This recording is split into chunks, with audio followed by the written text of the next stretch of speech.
play at our best, we will beat every team in this league playing at their best. So who's it on?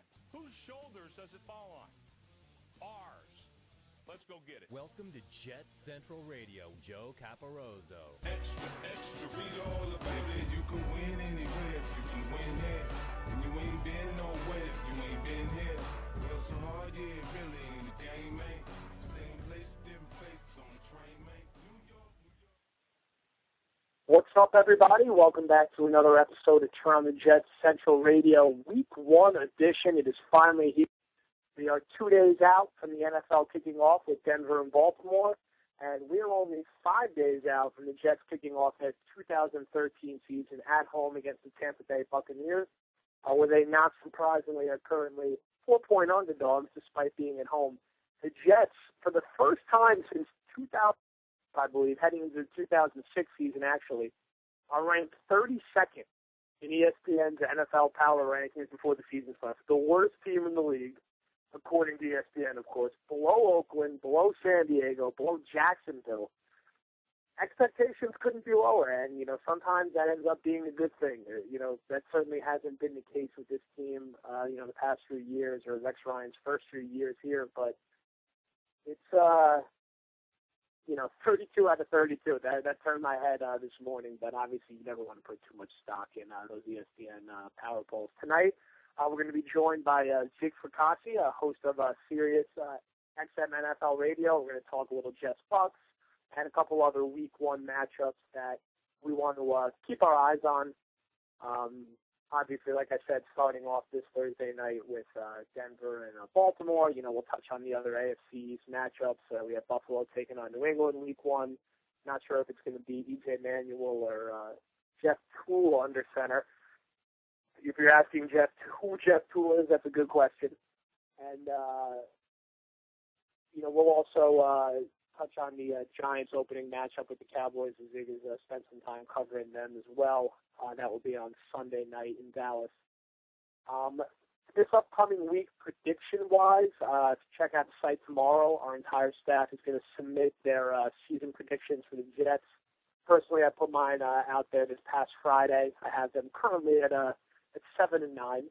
I think they're going to hit a rough patch probably in the middle part of that schedule and hopefully finish up pretty strong when it softens up a little bit. And I'm not really sure that's going to be enough to keep Rex Ryan's job either way, but for now I'm rolling with 7-9. We'll see how the rest of the staff falls in with their predictions, if they think I'm being too optimistic or maybe too pessimistic. Who knows at this point.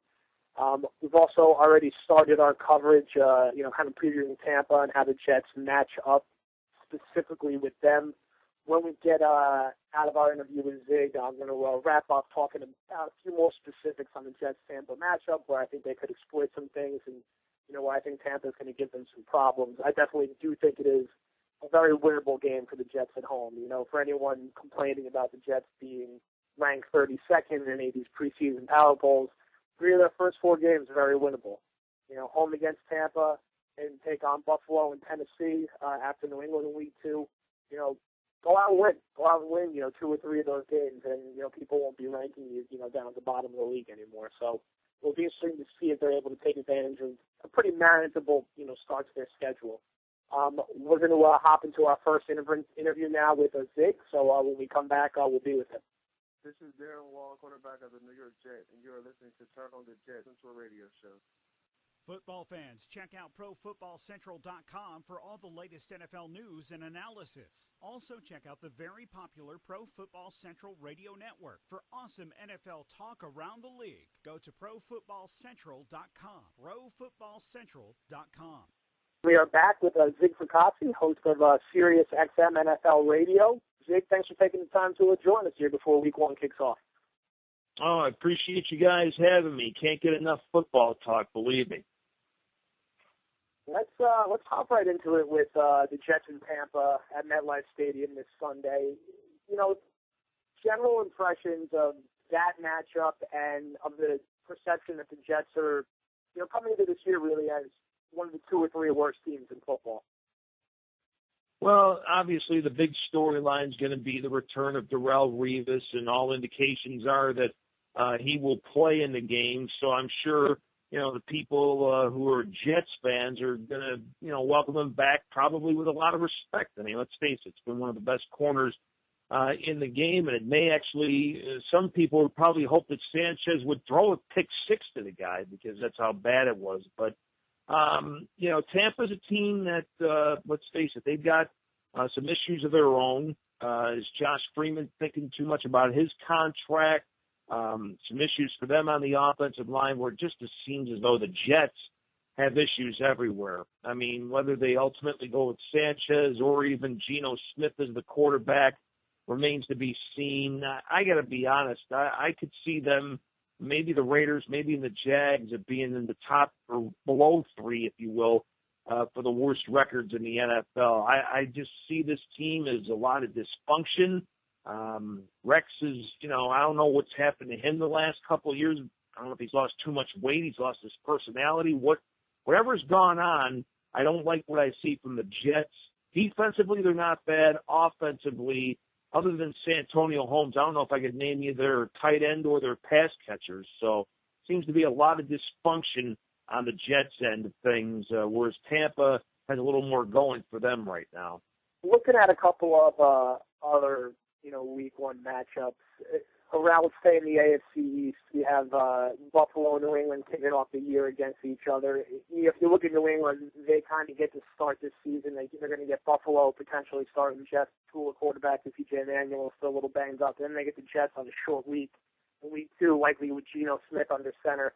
Do you think New England, is really just going to roll out to a quick 2-3 game lead in this division and kind of put it on cruise control and, cruise to another NFC title? Well, I mean, it could happen that way. And I mean, let's face it, with the Patriots, I still think Tom Brady's the gold standard as far as the division's concerned. I think week one against Buffalo, the Bills' arrow is pointing up. I like EJ Manuel a lot. I like the coaching staff and the additions they've made. But I think in the end, what a way for EJ to try to make his debut, or even if it's Jeff Toole, either one of those guys will probably have their heads swimming because Belichick will scheme these guys like they've never been schemed in their lives. So I think even though the Patriots don't appear to be as strong as they've been in the past, they get by Buffalo. They maybe get by the Jets, I think, in week two. So the way New England is right now, a lot of uncertainty with no Gronk, no Hernandez, no Wes Welker, but they'll get it all figured out. They're still the class in the AFC East. Kind of moving around the league and talking about the Jets' co-attendance at MetLife, what are you looking for in the Giants-Cowboys debut? And actually, all the NFC teams will be playing each other week one, as Philly and Washington will also be playing in primetime as well. What do you like in those two matchups? And then who do you like going forward in the NFC East overall this season? Well, as far as the Giants and the Cowboys, it seems as though New York's got quite the home there at Jerry World. They're 4-0 in AT&T Stadium now that it's been renamed. But they've welcomed that visit down to Big D, and rightfully so, because they've made big plays when they've needed them. They survived last year blowing that 23-0 lead and ultimately winning that game. Although with the Giants, I'm a little bit concerned. Obviously, they're dinged up on the offensive line. As far as the defense is concerned, will JPP be able to come back from his, injury, his back injury? Justin Tuck slowing down a little bit. They're woefully thin at the safety spot right now unless they've made some additions or will make additions before Sunday. Against Dallas, a team that had a very impressive preseason defensively under new coordinator Monty Kiffin and his right-hand man, Rod Marinelli. I think the benefit to moving to the 4-3, you'll see a guy like Sean Lee have more explosion towards the quarterback. DeMarcus Ware will be eased back. They still have an issue, though, I think, as far as nose tackle is concerned. As far as the offense goes, Romo says he's found this niche in his delivery that if he tweaks it, he's going to be all right. With Murray and Austin both being healthy, that portends well for the Cowboys. I think they snapped that little skid at home here. I think they knock off the Giants on Sunday night. And then Monday night, it's the Eagles and the Redskins. and I think Philadelphia's going to be able to score. The problem is I don't think their defense will prevent the other team from scoring more than they will. And with RG3 scheduled to go, national TV, everybody all fired up, I think the Redskins will win that one. And I think it's a 3-horse race in the NFC East. But again, I think with the tweaks defensively and the additions of Kiffin and Marinelli on that coaching staff, I'm going to give Dallas a slight edge over Washington and the Giants for the East. Now, what about on Thursday night with the opener? We have the defending champs, Baltimore, heading into Denver. Denver will be without Von Miller.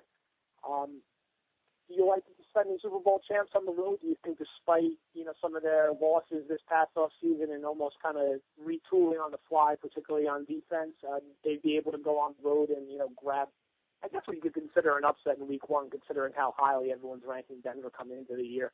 I'm actually going to lean towards Baltimore in this game. As you mentioned, no Von Miller for the Broncos. Obviously, that's a big loss with his suspension. Elvis Dumervil, how weird will that be? Back in Denver, but this time on the Ravens sideline. So, I think Baltimore did what they could to revamp that defense. Yeah, they're going to miss, Ray Lewis. The guy's a Hall of Famer. They're going to miss Ed Reed, who's going to be a Hall of Famer. But with the additions of Canty, Spears, Dumervil, Ozzie Newsome knows what he's doing on the fly. But I think it could be an instance in this game anyway where they would have to outscore Denver, maybe like a 30-27 type of game. Let's not forget Champ Bailey's not going to be 100% if he plays at all with that ankle. And Flacco, they exposed Denver last year on some big plays. I'm not sure Denver's improved that much, at least in the secondary and such. And like I say, without Dumervil, without Miller, that's going to be a lot for Denver to overcome at least early part of the season. Plus the Ravens feel they're probably slighted having to open the next season on the road instead of at home where the Super Bowl champion normally does. So I think motivation won't be an issue for John Harbaugh here. I'm going to go with the Ravens in like a 30-27 type of game.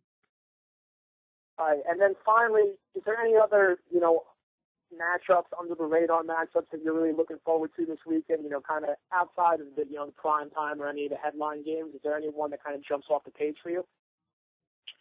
Ooh, there's a couple, actually. I'm going to be intrigued, obviously, with Atlanta and New Orleans because those teams have had a rivalry back to the mid-'60s. Even when both were bad, those games are always intense. The Falcons are a team, obviously, I like a lot. I love the addition of Steven Jackson to the offense. Whereas New Orleans, you've got the intrigue, obviously, of Sean Payton coming back to the sideline. The key to them guys is going to be the defense. Obviously with Rob Ryan coming on board, and they bring consistent heat to the quarterback. So I'll be intrigued when I see Atlanta and New Orleans. And then obviously Green Bay and San Francisco. These teams have had playoff history over the years. Last year, San Francisco demolished them at Candlestick. I'm not sure it's going to be a blowout this time around, but it'll be interesting to see those two go at it. I think Green Bay, that could be a slightly descending team. To me, you can't lose leadership like a Charles Woodson, Donald Driver, Greg Jennings, and not feel it. I mean, these guys were not only good leaders, but they were still pretty productive players, although Driver's role kind of diminished. But those three guys are still pretty productive. To fill that kind of leadership, that's going to take a little bit of time. Plus, you've got a rookie left tackle there protecting Aaron Rodgers' blind spot. I think that's going to be a little bit difficult. So I would favor San Francisco. But those two games, Atlanta, New Orleans, Green Bay, San Francisco, stick out for Week 1 in addition to the ones we've already talked about. All right, Zig. Well, we appreciate you taking the time and, really hearing you, kind of go through some of those other games. It really is a stacked slate for Week 1. I mean, not really much else a football fan could ask for with some of these matchups we're getting rolled out to us right in the beginning of the year. So we'll be excited to be watching, and we'll definitely be following you all year on Sirius. Well, we appreciate that, guys, and what you're doing there with Pro Football Central. It's really starting to catch a lot of attention. So keep up the great work, and look forward to chatting with you guys again. And that was Zig Fracassi helping us kind of whip around the league and point out what to look forward to in Week 1. Really a terrific slate of matchups from top to bottom. It's going to be a fun weekend starting Thursday night with Denver and Baltimore, which should just be an awesome game, to see those two teams rematch after how that divisional game went down last year. I want to wrap up, spend the last 5 or 6 minutes here just talking about the Jets-Bucks matchup. Started to get into it a little bit on the site this past Monday and Tuesday, and Geno Smith is going to be the guy under center. So let's start offensively what the Jets are going to need to do against Tampa's defense. And one of the things that I wrote about is how is Marty Mornhinweg going to protect Geno Smith? And, this is a rookie making his first start, a rookie who doesn't necessarily look like he's quite ready to be a starter as of now, judging how he played in the preseason against the Giants. So really what I think Mornhinweg needs to do is not be shy about coaching and playing to Geno's strengths. Geno was a shotgun full-time quarterback in college. Get him in the shotgun as much as possible. Get him throwing high percentage passes. Get him throwing screens, which Mornhinweg loves to use anyway. And Geno threw maybe more than any quarterback in college football last year. I think the more that the Jets could pick up the tempo and have Geno getting the ball out of his hands quick, get the ball in space to Jeremy Curley and Santonio Holmes, let Chris Ivory catch some screens out of the backfield because teams aren't going to be looking for him to be a factor in the passing game. And he's a guy who can make something happen out of nothing with a properly executed screen. If you get Geno going early, get the high completion percentage, get some confidence, start moving the chains a little bit, you have to rely on your defense to keep this to be a low-scoring competitive game, and then, you take your shots, when it's called for. I mean, you're not going to get away the whole game only throwing the ball, 5 to 6 yards down the field or just throwing screens and hitches behind the line of scrimmage. But when the Jets do take their shots down the field, it'd be wise to utilize Geno's arm strength and have him push the ball outside the numbers. You saw his 3 interceptions against the Giants. All came when attacking the middle of the field. A lot of congestion there could be confusing for a young quarterback. We know Geno has the arm strength to drive the ball down the bottom of the numbers where he might be able to take advantage of some one-on-one matchups and throw away from Darrelle Revis. You have to figure if Santonio Holmes is going to play, which he is expected to. Revis will probably spend most of the day tracking him, which means the Jets might have some matchups to take on across from him with Stephen Hill, with Jeremy Curley. Tampa's not that solid in number 2 and number 3 corner spot. Mark Barron had some issues in coverage last year. He's a talented, athletic guy. Doesn't mean that if the Jets are throwing away from Revis that they might not be able to hit a big play or two over the top. And we know Geno has the arm for that. Finally, we know the Jets are going to have to, rely on their running game. Tampa knows that. Every team who plays the Jets are going to know that. Unfortunately, the Jets have run the ball that well in the preseason, but they're going to have to find a balance between running the football enough to keep the defense honest and keep pressure on Geno and not sticking it to the point where it's being ineffective and the Jets just can't move the ball and they're just stubbornly handing it off for 1 or 2 yards every play. They're going to need a big showing from both Chris Ivory and Bilal Powell. I expect to see some of that wildcat mixed in, hopefully with a few new wrinkles, because we really didn't see, much out of it in the preseason outside of, the fake jet sweep and the straight-ahead dive. Hopefully a couple new wrinkles will be worked in, and maybe the Jets could steal a couple big plays. And, this offense is going to need to do that, whether it's a trick play, whether it's, just scheming something new. They're going to have to scheme their way to a few points because they just don't lack the overall talent to compete with most defenses. On the other end of the ball, is really the main reason for optimism in this game. I mean, the Jets are 4-point underdogs at home, which is really like Vegas saying they're 7 points worse than Tampa, which I'm not necessarily sold on. But, the line is what it is. The Jets haven't done anything this preseason to merit themselves as a contender the way a lot of people think Tampa is. But the Jets defense, Rex Ryan's defense, going against Josh Freeman, who was shaky last year, who was shaky in the preseason, was getting hit a lot. Carl Nicks isn't expected to play, which is a big blow to that offensive line, particularly when the Jets generate their pressure from the interior, as one of our writers, Connor Rogers, pointed out today when breaking down this game, that they're going to be rushing with Luana Wilkerson, with Sheldon Richardson coming up the middle, and if they don't have Carl Nicks, the Jets are going to be able to get in Freeman's face, and Freeman's a guy who can get rattled pretty easily, only completed 54% of his passes last year, had a lot of turnovers, so if the Jets could rattle Freeman into a shaky game, all of a sudden now, you're hanging around the fourth quarter, you're at home, there's no reason you can't, steal a win in that way. The big problem for the Jets is going to be slowing down Doug Martin. Really, when you look at the Jets linebackers, speed is an issue, particularly with David Harris, Calvin Pace, Garrett McIntyre, who's going to be in the lineup for Quentin Coples, and Doug Martin's one of the most explosive young running backs in the league. He's a guy who can catch the football out of the backfield, make people miss in space. And, thinking about this matchup, it's almost a nightmare to picture someone like David Harris trying to chase Martin around. That's where Tampa could really hurt the Jets and get big plays. I think Antonio Cromartie will match up well with Vincent Jackson on the outside. Mike Williams is a pretty good number 2 receiver, but I don't know if he's dynamic enough to really kill the Jets at that number 2 corner spot where they've been a little shaky. I also don't know if Freeman's going to be able to take advantage of that. Really what Tampa could hurt the Jets is with Martin catching passes out of the backfield and with Martin getting to the edge. So really the focus for the Jets needs to be containing them, preventing big plays from there. And if they do, I think they can hang around. I think this is a very winnable game for the Jets. I think it will be low scoring. I think there'll be a lot of turnovers, more as a result of both quarterbacks and both defenses. But I think this is a game that's going to be 16-13, 17-14 late in the fourth quarter. And I definitely will be comfortable picking the Jets to cover and having a good chance to win this game. So, like I said earlier, 3 of the Jets' 4 first games are very winnable. So all this low expectations and all this, are they the worst team in the league, or are they a 2-14 team? They could put a lot of that talk to rest by coming out and taking care of business against Tampa at home, and beating Tennessee and beating Buffalo.